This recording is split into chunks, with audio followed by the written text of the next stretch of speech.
श्रीगुरुभ्यो नमः। अथ हल् सन्धिः। स्तोश्चुनाश्चुः सकारतवर्गयोः शकार च वर्गाभ्यां योगे शकार च वर्गौ स्तः रामश्चेते रामश्चिनोति सच्चित् शारगिञ्जय शात् शात्परस्य तवर्गस्य चुत्वं न स्यात् विष्णः प्रश्नः ष्टुनाष्टुः स्तोष्टुना योगेष्टुः स्यात् रामषष्ठः रामष्टीकते पेष्टा तट्टीका चकृण्ढौकसे न पदान्ताट्टोरनां पदान्ताट्टवर्गात् परस्यानामस्तोष्टुर्न स्यात् षट्सन्तः षट्ते पदान्तात् किम् ईट्टे टोः किं सर्पिष्टमम् अनाम्नवतिनगरीणामिति वाच्यम् इति वार्तिकम् षण्णां षण्णवतिः षण्णगर्यः तोषि नष्टुत्वं संषष्ठः झलां जशोन्ते पदान्ते झलां जशस्युः वागीषः यरोनुनासिकेऽनुनासिको वा यरः पदान्तस्यानुनासिके परेऽनुनासिको वा स्यात् एतन्मुरारिः एतद्मुरारिः प्रत्यये भाषायां नित्यम् इति वार्तिकम् तन्मात्रं चिन्मयम् तोर्लि तवर्गस्य लकारे परे परसवर्णः तल्लयः विद्वान् लिखति न स्यानुनासिको लः उदस्थास्तम्भोः पूर्वस्य उदः पर्योस्थास्तम्भोः पूर्वसवर्णः तस्मादित्युत्तरस्य पञ्चमे निर्देशेन क्रियमाणं कार्यं वर्णान्तरेणाव्यवहितस्य परस्य ज्ञेयम् आदेः परस्य यद्विहितं तत्तस्यादेर्बोध्यम् इति सस्यथः झरो झरि सवर्णे हलः परस्य झरो वा लोपः सवर्णे झरि खरि च खरिझलां चरस्युः इत्युदोदस्यतः उत्थानम् उत्तम्भनम् झयोः न्यतरस्यां झयः परस्य हस्य वा पूर्वसवर्णः नादस्य घोषस्य संवारस्य महाप्राणस्य तादृशो वर्गचतुर्थः वाग्घरिः वाग्घरिः षष्ठोटि झयः परस्य षष्ठ्यछो वाटी तद् शिव इत्यत्र दस्यश्चुत्वेन जकारे कृते खरिचेति जकारस्य चकारः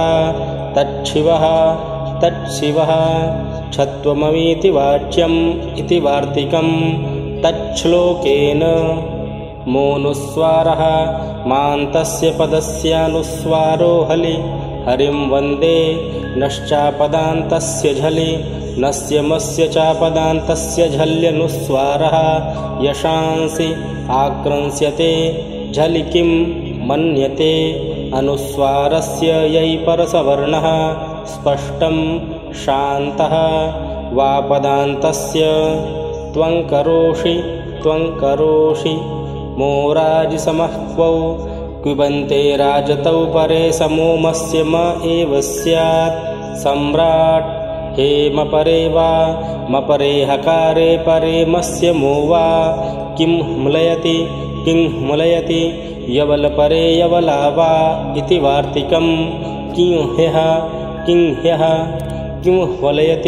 किंह्वलयति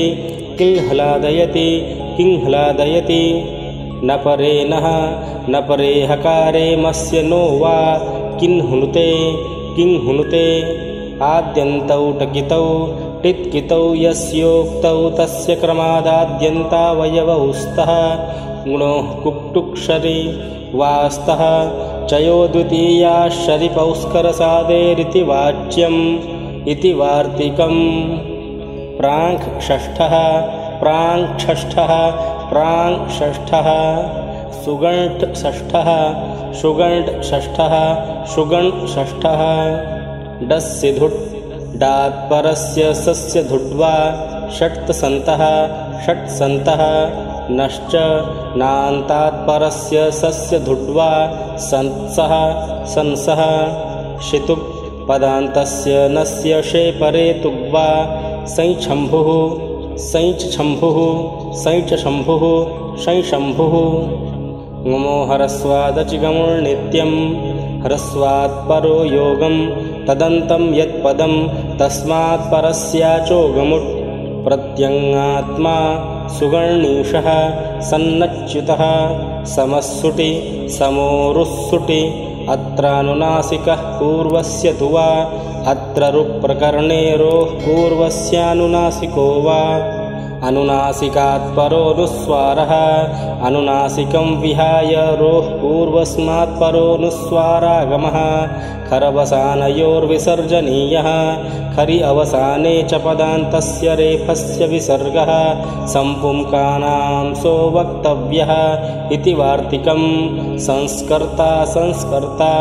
पुमः खय्यंपरे अंपरे खै पुमोरुः पुंस्को किलः पुंस्को किलः नश्छव्यप्रशान् अंपरे छविनान्तस्य पदस्य रुः न तु प्रशान् शब्दस्य विसर्जनीयस्य सः खरि चक्रिंस्त्रायस्व चक्रिंस्त्रायस्व अप्रशान् किं प्रशान् तनोति पदस्येति किं हन्ति नृन्पे नृनित्यस्य रुर्वापे कुप्पुः अहक् अहपौ च कवर्गे पवर्गे च विसर्गस्य अहक् अहपौस्तः चाद्विसर्गः नृं पाहि नृं पाहि